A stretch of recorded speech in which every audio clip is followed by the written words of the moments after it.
Les amis, nous sommes le jour après le match AC Milan-AS Roma et c'est officiel, Fonseca n'est plus l'entraîneur de l'AC Milan. Donc déjà hier, avant le match, il y avait quelques rumeurs qui circulaient avec des journalistes comme Gianluca Di Marzio ou Fabrizio Romano qui disaient que selon le résultat du match, Fonseca pourrait être viré et Conceição, du coup Sergio Conceição, l'ancien entraîneur de FC Porto, prendrait sa place. En plus, j'avais déjà fait une vidéo cet été comme quoi Conceição serait l'entraîneur de l'AC Milan. Après, je m'étais trompé parce que c'était pas moi, je relayais seulement des informations de la presse et des journalistes. Mais au final, je ne m'étais pas totalement trompé parce que Sergio Conceição sera normalement l'entraîneur de l'AC Milan. Bon, ça, c'est pas encore officiel, mais ce matin, on a eu le communiqué officiel que Fonseca a été viré. Voilà, un communiqué officiel de l'AC Milan. Donc là, on est sûr. Et en plus, hier soir, durant la nuit d'hier à aujourd'hui, Fonseca, en sortant du stade vers minuit 30, il est sorti avec sa voiture, il y avait les journalistes qui l'attendaient avec le micro, il a ouvert la fenêtre, il a dit bon, moi j'ai tout donné pour l'AC Milan et j'ai été viré par l'AC Milan. Bon, je vais dire mon ressenti, voilà, on va parler ensemble de tout ça, sur l'arrivée de Conceição. Alors déjà, est-ce que je suis content que Fonseca a été viré? Sincèrement, oui, parce que pour moi, il n'était pas compatible avec l'AC Milan. Il n'était pas à la hauteur de l'AC Milan. Mais franchement, il faut le respecter par contre. Parce que, comme il l'a dit, et ça c'est vrai, il s'est toujours donné à 100% pour l'AC Milan. Il a toujours respecté l'AC Milan. Sauf qu'il a été rattrapé par ses limites. Et en effet, il a des très grosses limites qui lui permettent pas d'entraîner un club de cette ampleur, voilà, avec l'AC Milan, avec autant de supporters, avec autant de pression. Mais il faut le dire aussi que ce n'est pas lui le principal fautif, parce que s'il a été mis là, avec toutes ses limites et tout ça, c'est parce que la direction et Cardinale a décidé de le mettre là, de le choisir lui à la place d'un Antonio Conte par exemple. Oui, on en revient toujours à la même chose, mais voilà, le choix initial était vraiment, enfin je veux dire, annonçait déjà la couleur, parce que dès qu'ils l'ont choisi, moi j'ai fait une vidéo, j'ai dit bon, on va lui donner toute la confiance du monde, voilà, on va lui laisser ses chances, on va le laisser travailler, mais pour moi, ce n'est pas l'entraîneur idéal pour l'AC Milan. Moi, c'est pas pour autant que lui souhaiter du bonheur, parce que moi je souhaite le bonheur de l'AC Milan. Si Fonseca gagnait tous les matchs et gagnait tous les matchs de Ligue des Champions, moi j'aurais été le plus heureux au monde de m'être trompé à l'origine. Sauf que là, je ne me suis pas trompé malheureusement, et Fonseca n'était pas du tout à la hauteur. Et la direction doit prendre leurs responsabilités, parce que c'est pas toujours la solution de facilité d'envoyer un communiqué officiel et de se cacher, de jamais parler, parce que Zlatan Ibrahimovic, pour faire le guignol, là il est là, hein, pour parler dans la presse et tout ça, mais quand il doit assumer ses responsabilités, là il n'est pas là. Bon, il y en a qui vont me dire oui, il travaille pour Jerry Cardinale, il travaille pour Redbird, pas pour l'AC Milan.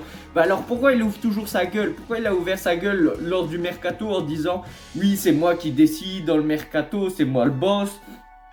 Quand Fonseca a été présenté, Ibrahimovic a dit oui, c'est l'entraîneur idéal, nous avons choisi Fonseca parce que c'est un entraîneur qui met en avant un jeu dominant. Ah oui, on n'a jamais vu un jeu dominant cette saison. Il y a trois matchs où on peut se souvenir, 3 bons points positifs de Fonseca, c'est quoi? Le match contre l'Inter, le match contre le Real Madrid et le match contre Sassuolo, c'est tout. Après sinon, il y a le match nul contre Torino, la défaite contre Parma, le match nul contre Cagliari, match nul contre Genoa. Bon, ce soir contre l'AS Roma, enfin hier soir contre l'AS Roma, c'était pas un des plus bons matchs, mais ça allait.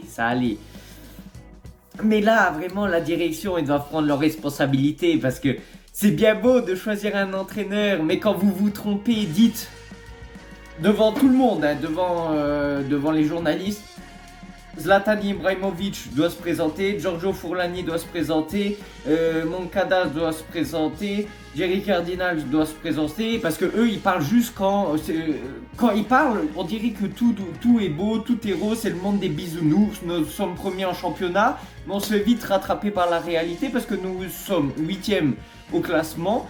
Ils sont obligés de virer Fonseca parce que un coup ils disent oui on va le virer, un coup ils disent ah oui on lui fait confiance. Je pense pas que là c'était le meilleur moment pour virer Fonseca, il fallait le virer bien à l'avance. Déjà après la défaite contre le Parma, on aurait dû le virer. Bon après il y en a qui vont me dire oui mais c'est pas une défaite qui va tout changer, il faut lui laisser le temps, ok. Mais la défaite contre la Fiorentina, juste après il y avait la trêve. La trêve internationale, on aurait dû le virer là maintenant. Parce que là, le prochain match, c'est quand? C'est vendredi en Super Coupe d'Italie contre la Juventus. C'est un objectif important, c'est le seul objectif qui nous reste. Parce que bon, notre objectif cette saison, c'est quoi? Se maintenir dans les 4 premières places pour aller en Ligue des Champions. Bon, on est à quoi? 10 points à peu près? Non. Non, le 4e, il me semble, c'est la Lazio avec 35 points. Nous, on est à 28 points et il nous manque le match contre Bologne, mais c'est pas sûr qu'on a les 3 points. Mais au mieux, si on gagne contre Bologne, on a 31 points avec le même nombre de matchs que les autres équipes. Et on serait à 4 points de la 4e place, il me semble. Bon, Fonseca, il est parti, il a essayé de faire son mieux, mais il nous laisse pas dans la meilleure des situations. Enfin, pour Conceição, d'ailleurs, prendre que des entraîneurs portugais, c'est quoi ça? Mais du coup, je disais, Fonseca, il a été laissé tout seul par la direction. Ils l'ont pris, ils lui ont donné toutes les responsabilités. C'était le paratonnerre. Il se prenait toutes les foudres, toutes les colères des supporters, alors que les supporters réfléchissaient un peu. Ce n'est pas lui le principal fautif, et ça j'arrête pas de le dire. Le principal ennemi c'était pas Fonseca, c'est la direction, c'est Jerry Cardinal et c'est Giorgio Furlan, c'est Ibrahimovic qui durant le match hier soir, dès qu'ils étaient encadrés dans la caméra, ils étaient sifflés et c'est ce qu'ils méritent. Et les chants de la Curva Sud continuent de pleuvoir à San Siro et même à l'extérieur. Jerry Cardinale devi vendere, va-t'ene. En gros, Jerry Cardinale doit vendre et il doit s'en aller. Donc ça c'est la meilleure des solutions parce que l'AC Milan sera libéré pas quand on aura notre nouvel entraîneur Sergio Conceição, mais quand Jerry Cardinal sera parti de l'AC Milan parce que c'est lui le principal poison de l'AC Milan parce qu'il l'a clairement dit dans ses interviews. L'aspect sportif de l'AC Milan ne l'intéresse pas plus que ça. Lui, ce qui l'intéresse, c'est l'aspect financier. Il veut que l'AC Milan soit bien, que les comptes de l'AC Milan soient verts. Comme ça, ça sera plus propice pour la vente de l'AC Milan une fois qu'il aura construit le stade. Et on ne sait même pas s'il veut le construire tout seul finalement ou avec l'Inter, alors qu'il nous avait promis de le construire tout seul sans l'Inter, et ce qui aurait été mieux pour la prospérité de l'AC Milan. Et il se fout clairement de notre gueule. Donc, Fonseca, merci pour tout ce que tu as fait ton maximum, tu as été rattrapé par tes limites, mais ce n'est pas ta faute. Tu as été courageux de choisir un projet aussi nul, vraiment, parce que le projet est nul et il est fondé sur rien, c'est tout approximatif, c'est vraiment fait n'importe comment. Fonseca, un coup, il perd un match, ils vont dire ah oui, on va le virer, et après le match après, on gagne contre l'Inter, ah non, au final on le garde. Ben, ça a été comme ça, en fait. Ils n'ont jamais fait confiance à 100% à Fonseca, c'était les montagnes russes. Ils gagnaient un match, ils remettaient des sous dans la machine pour gagner de la vie. Après, ils perdaient des matchs, ils perdaient tout doucement de la vie. Mais après, ils gagnaient contre le Real Madrid, ils regagnaient de la vie sur le banc en tant qu'entraîneur de l'AC Milan. Et ça a été comme ça.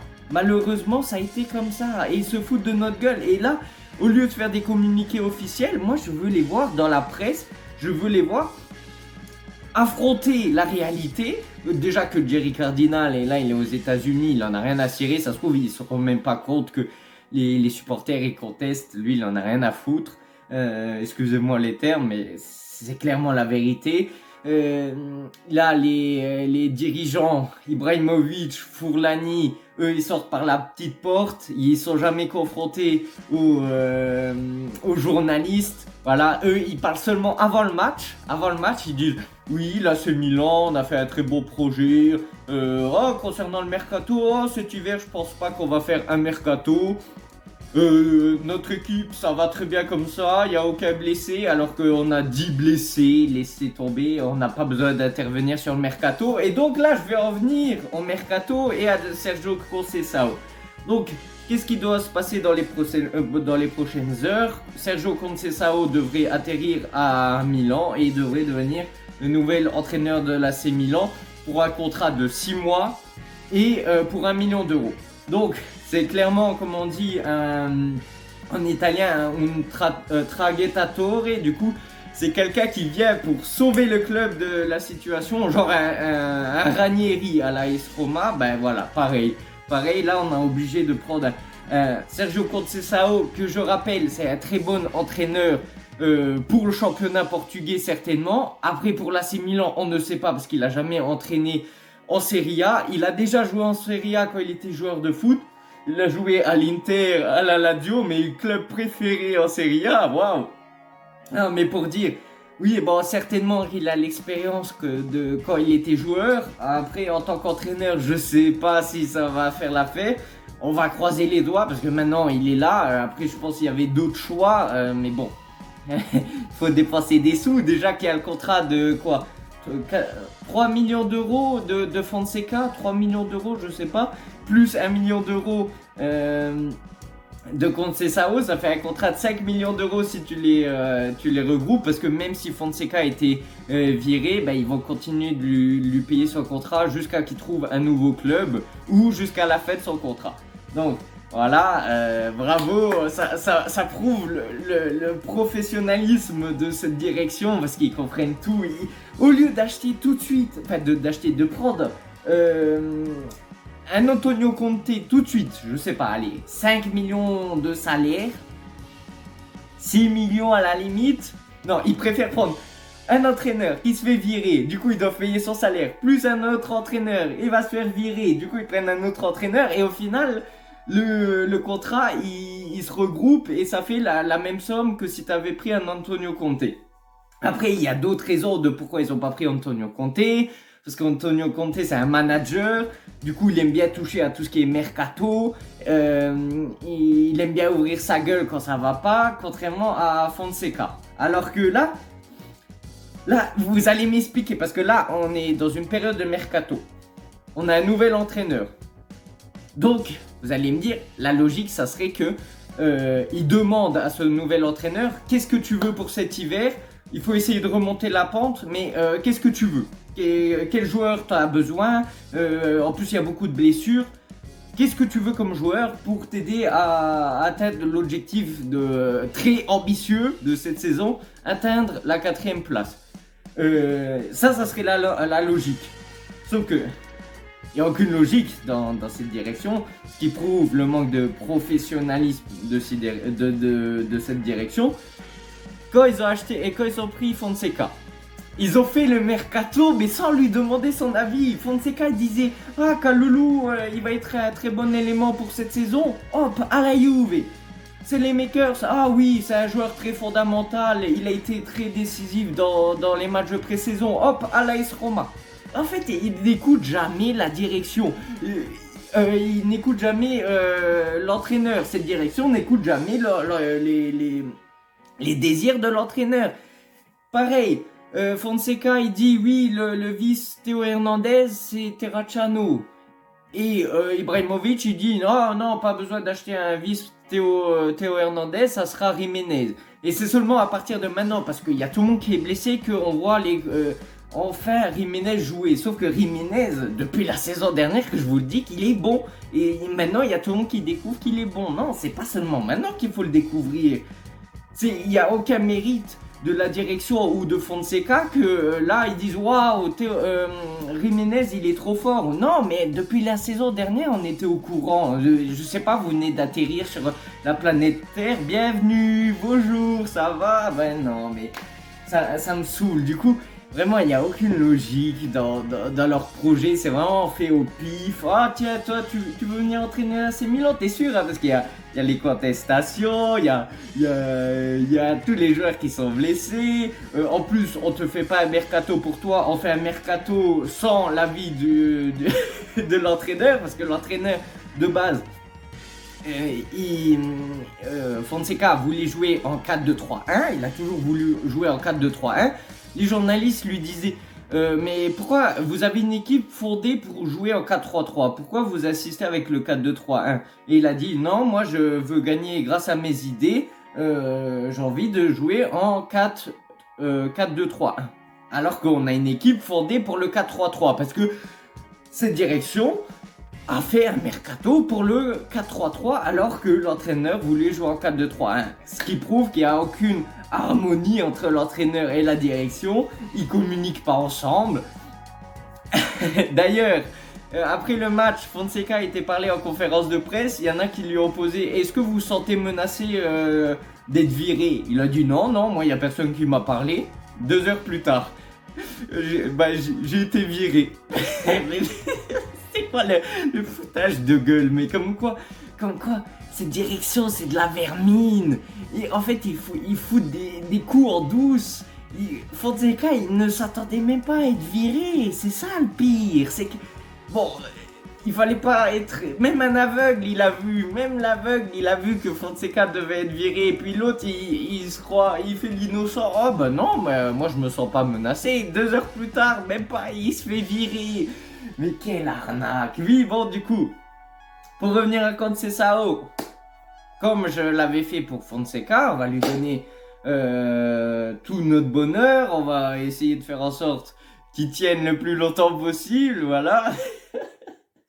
Est-ce que Conceição, du coup, Fonseca, il a réussi à manger le panettone.